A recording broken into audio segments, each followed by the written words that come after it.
If you have these players on your Dynasty team, they're pretty freaking risky to own right now. There's a lot of risk baked into all these players' prices, but should you sell them off of your Dynasty team? We'll tell you that today. Let's start with Garrett Wilson. Obviously, in my opinion, one of the biggest losers from a situational standpoint of the last couple of years, because the Jets have been an absolute train wreck. First of all, Zach Wilson was a train wreck, but then you bring in Aaron Rodgers, he comes out with the American flag, and everybody's like, wow, that's pretty cool. And then he tears his Achilles like 4 minutes later. And then, you got Garrett Wilson still looking at what he's been able to do in his career. In his first year, he was a wide receiver 21, but he had 147 targets. In year 2, 168 targets. 168 targets. But again, only catching 95 of those because he was being thrown the ball to by the likes of Tim Boyle, right? With his, so that tells you all you need to know. Yep. But 4 touchdowns in those first 2 years. Then he comes out this year, actually has a somewhat decent quarterback. I won't even say a great quarterback because Rodgers wasn't great this year. A somewhat decent quarterback got Garrett Wilson, the PPR wide receiver 10 on the year, 154 targets, which was the second most of his career, but he caught more than any other year because, again, playing with a semi-decent quarterback, had more touchdowns than he's ever had in his career. And again, 250 PPR points. That's 10th. He's a wide receiver 1 this year. And this is Garrett Wilson's upside. He's 24 years old, and we knew coming in, we knew when Garrett Wilson was coming into the NFL, he is a guy that has alpha wide receiver 1 upside from a skill set standpoint. Now, Garrett Wilson's risky to own because, again, the situation's not getting much better for New York, right? And whether or not they bring in a quarterback this year through the draft is kind of irrelevant because they don't have a high enough pick probably unless they trade up to get one of Sanders or Ward. And even if you have the Jets picking Sanders, you're like, Ward maybe, but it's not a good quarterback class to have this situation. So with Garrett Wilson, he's being drafted right now in the 3rd round of Dynasty drafts. We've done 2 startup drafts recently for our live leagues. You can sign up, again, if you're a member of the site. But 3-6 in one of them and 3-2 in the other. So again, you have him safely in the middle of the 3rd round there in terms of what his value is. You look at the guys going around him in Dynasty Fantasy Football. You've got guys like Caleb Williams, Devon Achane, Justin Herbert. So a lot of those second-tier quarterbacks. And from a wide receiver standpoint, Ladd McConkey, Marvin Harrison Jr., A.J. Brown, all being valued around Garrett Wilson right now. And you kind of see the same thing on the market as well. Garrett Wilson, in my opinion, if this guy's going to be at worst a wide receiver 2, with wide receiver 1 upside with mediocre quarterback play, and he's 24, I'm totally fine with this value. You're not having to take a top 2 round pick, startup pick in Dynasty, and invest it in Garrett Wilson like you may have coming into this year, right? So if you're getting Garrett Wilson and looking at the builds of some of these teams that went through our startup drafts, you're getting Garrett Wilson. This guy drafted CeeDee Lamb, Nico, and then Garrett Wilson. So Garrett's your wide receiver 3? Okay, I absolutely. And looking at the other draft here, and again, Garrett Wilson 3-2, Jahmyr Gibbs, Nico Collins, and Garrett Wilson. You got Garrett Wilson as your wide receiver 2. He's really, you can grab him as your wide receiver 2 in startup drafts. You can own him for the price that you got into him when he was a rookie. Or if you already bought into him, you can know that because he's so good, this is probably, this or late 3rd is probably the latest his value is going to be. He's dangerous, he's risky, but there's also a possibility he could get traded. And there's a possibility he requests a trade. He may have already requested a trade. I don't know. Yeah, so I was looking into that while you were talking about him, and I wanted to look into the 5th-year option, which is could be applied in 2026 if he wants to sign it. Obviously, it's been announced, it's been reported that he's non-committal about being a Jet long-term. And if I were a betting man, I would just assume that he wants absolutely nothing to do with the Jets' long-term rebuild because it's been longer than long-term. It's been since 2010 rebuild. And with that in mind, I think the situation in the near future is absolutely shaky and absolutely risky for Garrett Wilson and his production outlook, but his overall value and insulation is not really risky at all. So because of this exact scenario, right, where he is potentially traded, which I think honestly is not likely to happen this year. I think they just ride out his rookie contract and then they look into maybe tagging him and then trading him, or just letting him walk next year heading into 2026, which is very possible. He goes to the open market, they get a compensatory for losing him or whatever. So regardless of what happens, I think you're going to have enough optimism and hope in the Dynasty community that he's going to end up in a better situation, that it's going to prop up his value a little bit. Yeah. So even if he ends up being a low-end wide receiver 2 in 2025, which I think is very, very possible. Absolutely.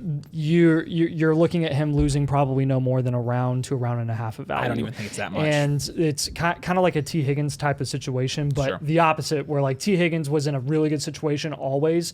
So even with his shortcomings and like his injury struggles and being a second option in an offense, his value was always propped up, and it still is propped up because of the anticipation that he's going to get a contract after his rookie deal.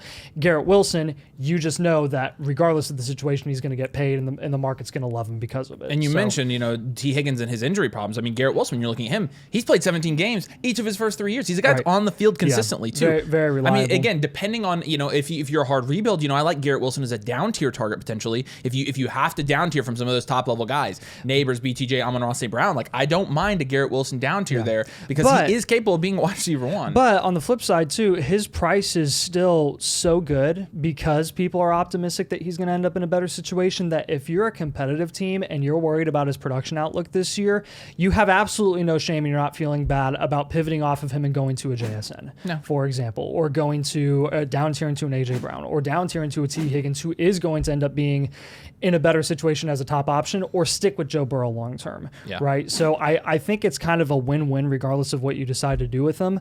But as far as like, hey, I'm worried about Garrett Wilson and his long-term risk and insulation and whatnot, I honestly wouldn't be. So no, I would not. Next guy that we've got here is going to be Kyren Williams. Kyren Williams is kind of a totally different conversation to be had here because he doesn't have the draft capital. He doesn't have the long-term contract insulation answer yet. I specifically said yet because that has yet to be seen this offseason. There's been whispers of him potentially getting an extension in LA, which we have never really wanted to entertain because of what McVay has said in the past. But at this point, I feel like you kind of have to think about it being a possibility. I mean, is it really unrealistic that Kyren Williams, going into his 4th year in the NFL, will get a 2-year extension? I don't think it's outside the realm of possibilities here. And when you're looking at the running back position, I wanted to highlight Kyren in this video specifically because at this point, guys like Kyren Williams, the risk is 100% already being baked into their price. Everyone admits that there's risk. There's risk with Kyren Williams. Everyone admits that Kyren Williams, long term, has big time questions because he is utilized as he is the ultimate workhorse back in the NFL. Oh yeah, the ultimate workhorse. That's a fact. He had more snap usage on the offensive side of the ball, I think, than any other player in the NFL, excluding quarterbacks, obviously. But with that in mind, again, 24 and a half years old right now, and the risk already being baked into his price, let me reinforce that when you are looking at running backs in Dynasty Fantasy Football, you care about their 3-year outlook. 2025, that's year 1. Guaranteed for Kyren Williams. Check. 2026 and 2027 are the ones that are in question right now. Let's go through every single possible scenario with Kyren Williams. Scenario number 1, he gets extended. Check for the next 2 years. That's an automatic check. So they're not going to use a tag on a 4th, 5th round running back. Scenario number 2, which I think is the only other option here, is the Rams decide to move on from Kyren Williams. He hits the market and he signs a deal inevitably with someone else because he is one of the smartest backs in the league. There's a reason that he plays so many snaps on the offensive side of the ball, and that's because he's very good in the passing game as well. So if not just as a receiver, but he's a good pass blocker. So that's going to be highly, highly valued across the league for any team that decides to go and take on Kyren Williams as their back for the next couple of years. So there you go. Check.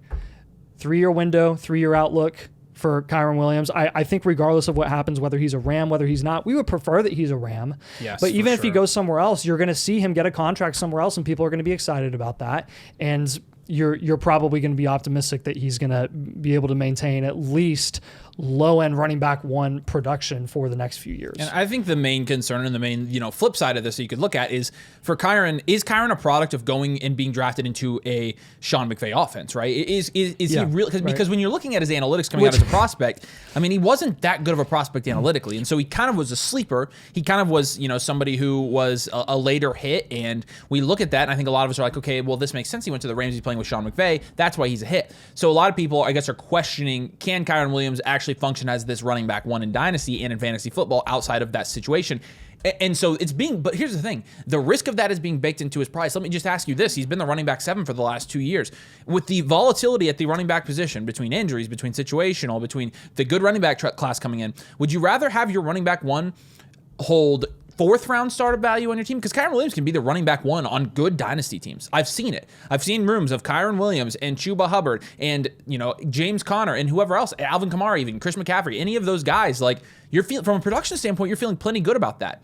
But what a lot of people do with their team builds, if you're a wide receiver factory, Kyren Williams is the perfect running back 1 for your wide receiver factory team. You can invest all of your value in wide receiver or quarterback, and you can buy these running backs that are cheaper. And in reality, Kyren Williams, you're getting as much production as Jonathan Taylor at a little bit of a cheaper price. You're getting almost as much production. Actually, you've gotten more production than Bucky Irving at a fraction of the price. Breece Hall, Kyren's been right there with him. Breece Hall's had some good years, but like last year, you would have had Kyren, right? And so, Devon Achane, it's comparable. Devon Achane was, I think, the running back 5 this year, and Kyren is not really missing time either. And so from an investment standpoint, it's how much of your value do you want to put in running backs?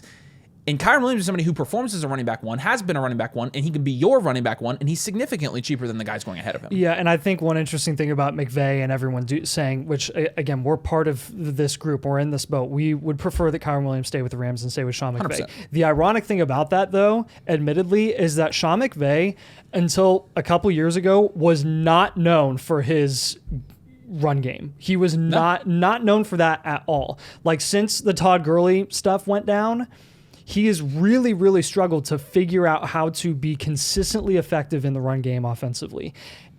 And then you just think it happened by chance once Kyren Williams came in. Like, Kyren Williams could be the reason that they are so much more effective as a run offense than they were in years past. So, like, even if he goes somewhere else, he's still Kyren Williams. Like, I think at this point you have to give him some of the credit too, and not just the scheme. No, I that's where I was going with that. And again, we mentioned Kyren. If Kyren's a running back 1 in your team, you've got this. I love building dynasty teams like that, where you've got these running backs that are not taking up 2nd, 3rd round draft capital in terms of startup draft capital on your teams, and building around wide receivers, keeping your value insulated, and then playing it like this at running back.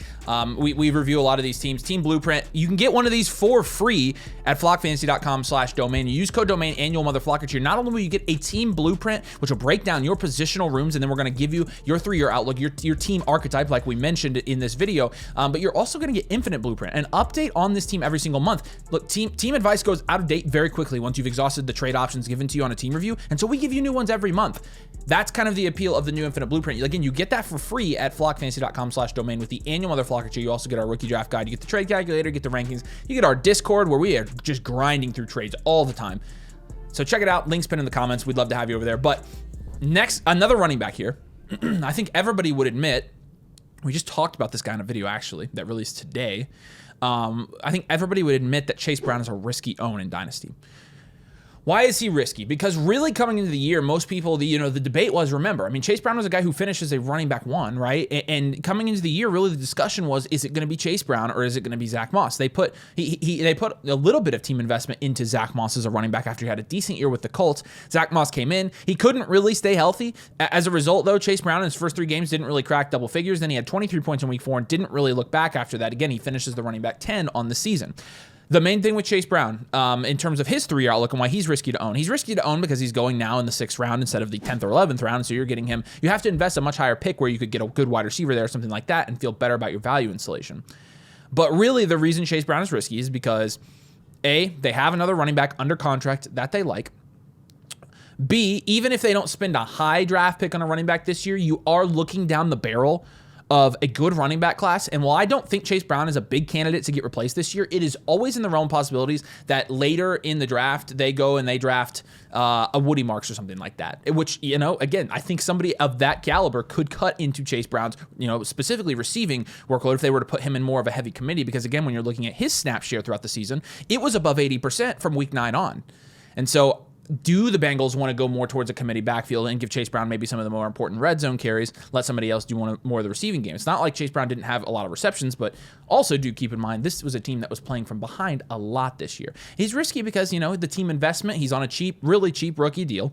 He didn't have a ton of draft capital invested to him. He's an older guy from a prospect standpoint. He's already almost 25 years old. And again, you have to take that 5th or 6th round Dynasty startup pick and invest it in Chase Brown in order to have him on your roster. The nice thing about most people who own Chase Brown now is you got him super cheap, right? Most people got him really cheap, and then now they have him and they feel really good about it.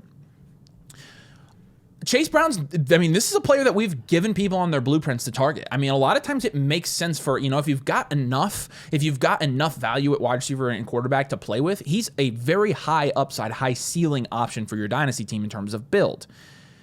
But again, I'm not really going out of my way to trade for Chase Brown right now. This is one where, with Kyren Williams, we're really kind of being risky with that one. Like we're really kind of playing with fire, honestly. Like that's one of the more risky takes we've had in a while. With Chase Brown, he's just as, if not more, risky than Kyren Williams. And, from a production standpoint, yes, he was the wide receiver, or the running back 10 this year, but he was the only guy there. And, I'm looking at the guys around him and...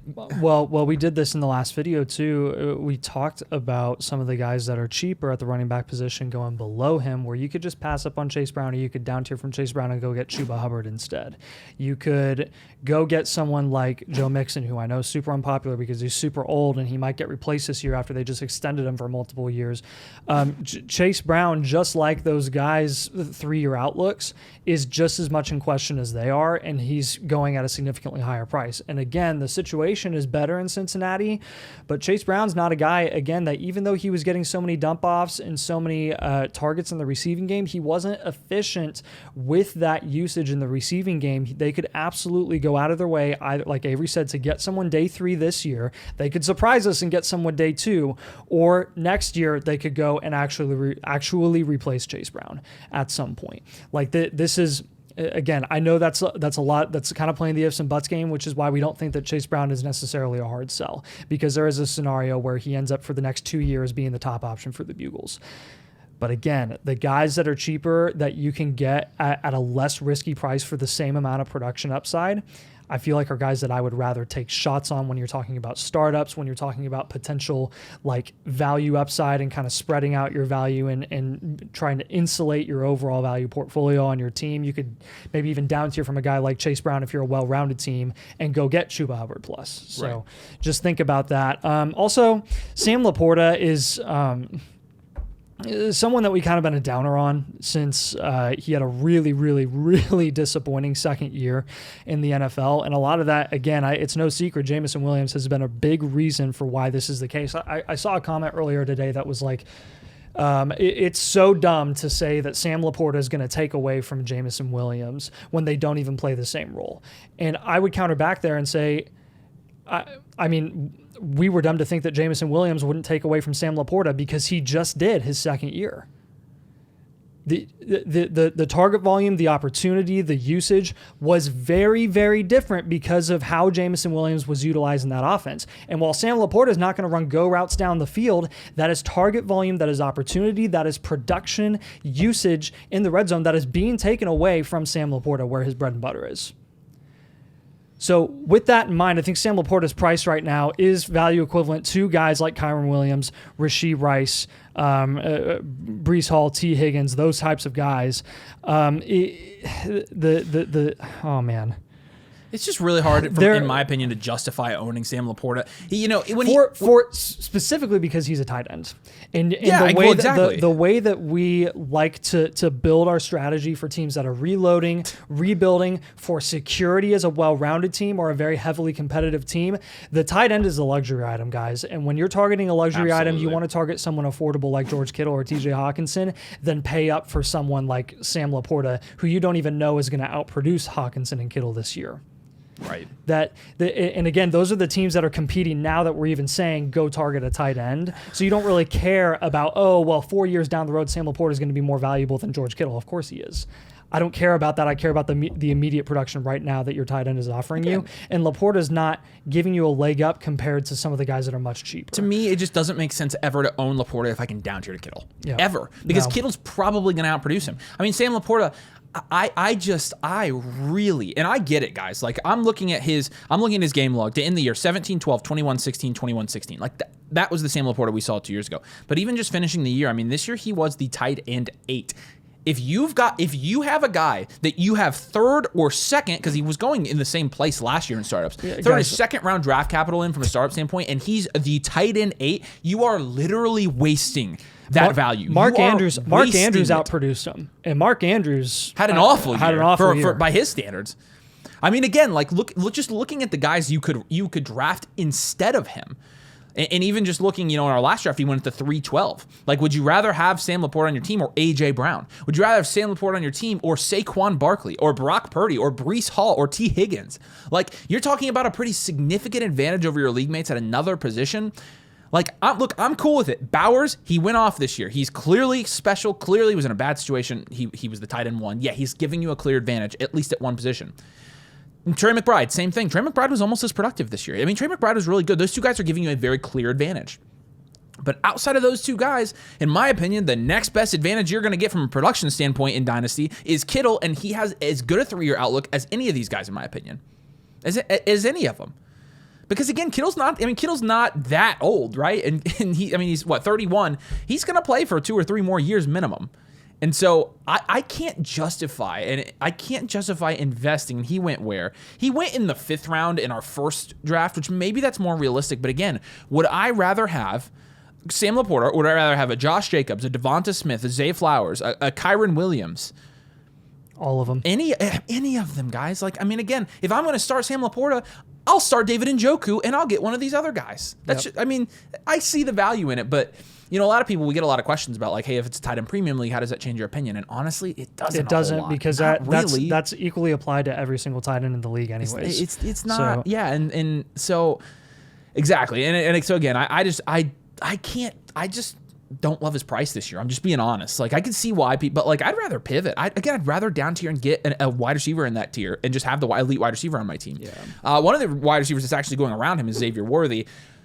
Xavier Worthy is one of those where you're going to have to basically make an informed prediction on whether or not you think what you saw at the end of the year from Xavier Worthy is something that he can sustain into 2025, or if it's fluky. Because what you saw is at the beginning of the year, he came out and he had 20 points, but he had 3 touches, and you had us on our fantasy channel on DFF basically saying, hey, he's a good sell, because this is a guy that's not really getting the touches to be productive, and he wasn't.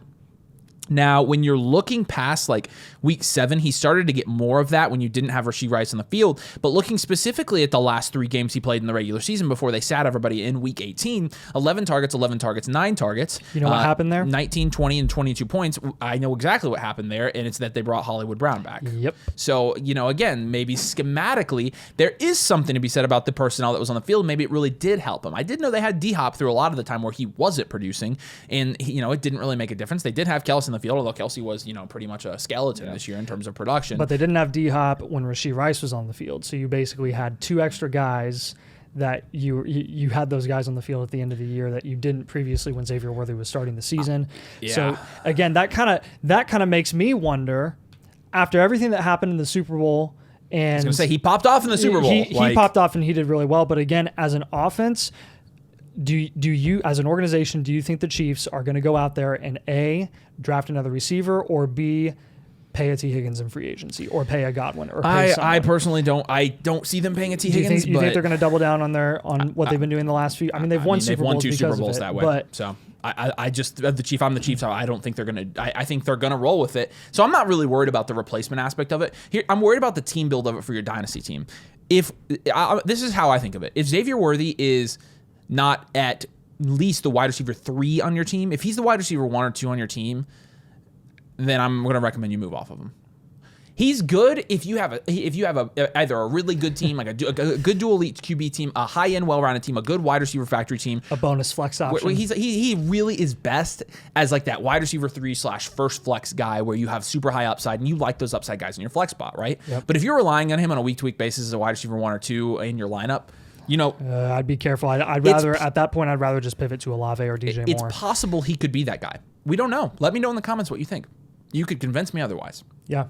But right now, because I like Xavier Worthy a lot. I liked him a lot coming out of college. This is early offseason analysis too. Like, the more we dive into this and the more we get like more comprehensive, I think, analysis on what all the receivers in his range have done, and like historically, do these guys do better? Do they do worse? And then you obviously I want to I also want to see his RP data too. I mean, like I really want to see what his route running was like this year. Yeah, so. that would be, yes. So again, we're going to learn more about him. He's risky though. He's risky because we really saw 2 different Xavier Worthies this season. And again, whether or not you think it's going to continue in next year is pretty much a shot called. I'm on the fence. I'm starting to consider telling people to buy Xavier Worthy. Like I've done it on a couple blueprints now. We've done it a couple. And times. Honestly, I don't think it's a bad buy for some teams. And we've told people to move off of him as well. Yeah. So it's team dependent. It really is. Yep. Sam Darnold is less team dependent because at this point he's so cheap that like you might want to think about potentially taking a shot on him, but I understand if you don't want to, because Sam Darnold is, to me, I see so much Daniel Jones in Sam Darnold. Not like skill wise, we made that mistake. Not skill wise, but what his potential contract could look like. You're talking about a guy that if you invest in him now, anticipating a contract, which he will objectively be getting a contract, like that's a fact. It's either going to be a Daniel Jones one where it's a $40 million a year, where all of it's guaranteed up front and they have an out after year 2, or it's going to be a decent deal where there's not really going to be any way to get out for the foreseeable future. Like Derek Carr, for example, who didn't have an out. Like the Saints are stuck with him for at least another year, and he's been a viable option for the past 4 years, even though he really shouldn't have been, right. Just because of his contract insulation. Sam Darnold, you don't really know because, number one, you don't know what situation he's going to fall into. Is he going to go to Vegas? Is he going to go back to the Jets, which would be absolutely hilarious? Because of the Jets, I'm out. But if he go, I'm kind of kidding. I'm not. I wouldn't blame you. You don't know if the Colts are going to go out there and want to take a shot on him and try to save their butts, that front office and that coaching staff. You don't know if Tennessee is going to want to go out there, if Callahan is going to want to take a shot on Sam Darnold and see if he can make something happen with the receiving core there and what they're going to do. There are so many questions and so many unknowns with Sam Darnold, but again, the only reason his value is being propped up right now is because you saw really good play from him against Minnesota or with Minnesota last year, and you know that he's going to get paid. So are you willing to take the shot at price, or are you not? Are you? Again, are you not? Well, the biggest difference between him and Daniel Jones is when you were investing in Daniel Jones after he got his contract, you had to do it at 4th round price. It was after the contract, not before. And so if you're gonna invest in Sam Darnold, if you believe in him, do it now. Do it now. Do it right now. Do not do it after. No, do not after do his it contract, after. I'm not doing it. But right now, Sam Darnold, I don't think we recommend him a lot as a buy on blueprints, but like. Basically what it is I'll have people ask me like, do you think my quarterback room of just an example, Herbert, Purdy, and Darnold is good enough, or even a Purdy, a Darnold, and then a Goff or something? Yeah, I do. Yeah. I do. Yeah. I'm not going to tell you to move him. In fact, if you have Sam Darnold, he's a hold because he's going to get that value increase when he does get the contract. So. Well, on top of that, too, it's a nice target for a nice, cheap, affordable target for us to say, like, hey, you have a quarterback room of Kyler Murray and Brock Purdy with no viable backup option right now. Right. You can go get Sam Darnold at a pretty cheap price, or a Stafford or a Geno at an even cheaper price. But again, we don't know, and we're not going to call this shot because last time we did it, it bit us in the butt because we did know that he wasn't going to re-sign with the Vikes, though. Well, and that McCarthy was going to be the guy. But well, at least we got roasted for saying that one. We won't. But again, it will be interesting. I was going to say people don't want a victory lap, but it will be interesting. Again, for every JJ McCarthy take, there's a Daniel Jones take, and Facts. I do not want this to be a Daniel Jones take because we looked like idiots on that one. So do not type into your YouTube search Dynasty domain Dak Prescott Daniel Jones. Do not do it. Make sure you drop a like on the video. Make sure you're subscribed as well if you play Dynasty Fantasy Football. We also play Dynasty Fantasy Football. We do play. We do, and we like it a lot. So, flockfantasy.com/domain. Like I said, use code domain annual Motherflocker here. It's going to get you a free team blueprint, which will, again, get you on the right track. Did you say free? I did say free. And you also get infinite blueprint with that, which, again, is an update on that team every month, letting you track your value over time, letting you figure out which guys you should sell off your team, if any, and guys you should pursue to make your team even better. Every single month, a team review that never expires. How about that? We'd love to have you over in the community. We appreciate you guys. Thank you so much for watching, and we'll see you later.